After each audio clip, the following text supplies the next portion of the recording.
Salut à tous les amis, j'espère que vous allez bien et aujourd'hui on se retrouve donc dans une nouvelle vidéo. Vous avez déjà vu cette espèce dans une précédente vidéo. Il s'agit bien évidemment de la Myrmecia nigrocinta. Donc c'est une espèce, je vous le rappelle, que j'ai gagné à un concours. Donc c'était un concours sur Instagram qui était organisé par la boutique Hans & Co. En revanche, c'est une espèce magnifique mais je ne la conseille pas du tout aux débutants. Je fais cette vidéo, ce n'est pas du tout pour vous influencer ou autre, c'est vraiment pour la présenter puisque c'est une espèce quand même incroyable, mais je ne la recommande vraiment pas aux débutants.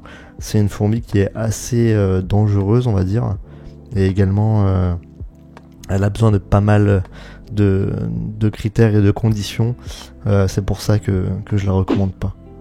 Voilà, donc on va passer directement au vif du sujet. Donc cette fourmi nous vient d'Australie. Donc la Myrmecia nigrocinta, vous le voyez, elle est vraiment extrêmement grande, hein. La reine peut atteindre jusqu'à 4 cm, donc c'est vraiment énorme, hein. C'est vraiment hyper grand pour une fourmi. Donc elle a également un venin, donc elle est venimeuse, hein. Elle a des piqûres donc assez douloureuses d'ailleurs, qui peut engendrer des réactions allergiques assez sévères. C'est pour ça aussi que je la recommande vraiment pas, hein.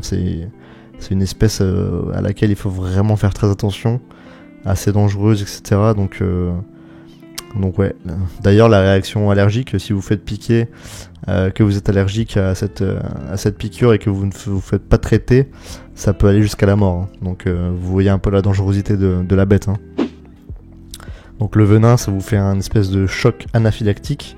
Donc c'est ce qu'elle injecte à ses proies avant de les manger, hein, tout simplement pour les tuer. Donc voilà, une espèce vraiment incroyable, mais à prendre avec des précautions et surtout quelqu'un d'expérimenté ou quelqu'un de très attentif.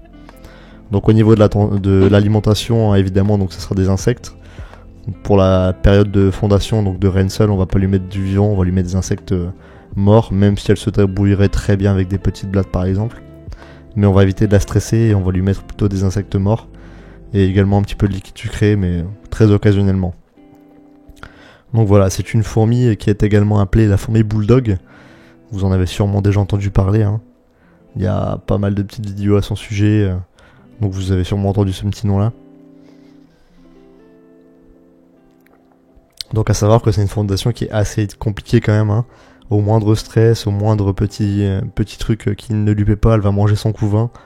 Donc c'est vraiment une fondation assez compliquée. Et là vous le voyez, elle est vraiment stressée. En même temps, c'est quelques secondes après l'avoir mis dans son nouveau setup. Donc c'est plutôt stressant pour elle, ce nouvel environnement. Mais bon, elle va finir par trouver l'entrée du nid et se mettre au calme dans le nid. Mais voilà, sinon une espèce que je n'aurais pas pris, hein, moi-même. Déjà par rapport à son prix, car elle coûte extrêmement cher.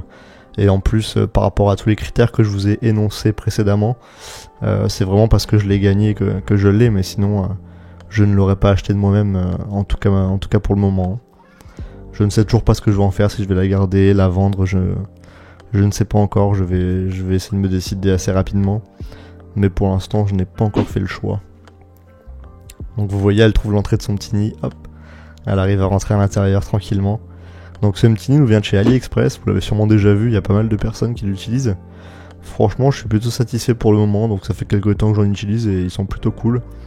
Pour le prix et etc. Franchement, ils font vraiment le taf, hein, y a rien à dire.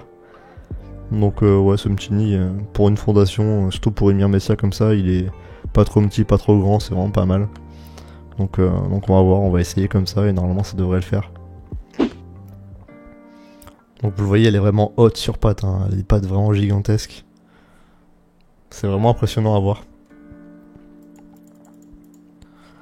Donc voilà, en tout cas une magnifique espèce.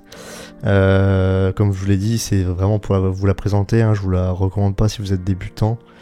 J'ai dû énormément me renseigner, demander conseil à des gens. J'ai vraiment pas mal documenté, etc. pour essayer de faire au mieux avec cette gene. Mais je vous avoue que c'est vraiment, ça n'a rien à voir avec une autre espèce, hein. C'est vraiment plus compliqué, donc voilà. Donc comme je vous dis, je sais pas encore ce que je vais en faire, si je vais la garder ou pas, mais on verra bien. Et puis j'aurais été ravi de vous la présenter, en tout cas c'est vraiment quand même une espèce intéressante. Vous voyez ces mandibules, comment elles gigotent super vite, quoi, c'est impressionnant. Et elle a vraiment une vue de malade, quoi. Je mets mon doigt devant l'aire de chasse, je le fais bouger de gauche à droite, elle le suit mais à la trace, quoi. C'est vraiment impressionnant la vue qu'elle possède. Un peu comme les Arpegnathos Venator, mais je dirais peut-être même encore mieux que les Venator. Au niveau de la vue, je pense qu'elle est un peu plus développée encore chez cette espèce-là. Vous voyez, ces mandibules, elles sont juste impressionnantes, hein. Quand vous voyez ça, ça fait vraiment pas rire. Donc voilà, j'espère que la vidéo vous a plu, les amis. Moi, je vais vous dire à la prochaine pour d'autres vidéos. N'oubliez pas de lâcher un petit like et de vous abonner si ce n'est pas déjà fait. Et moi, je vous dis à la prochaine. Salut à tous.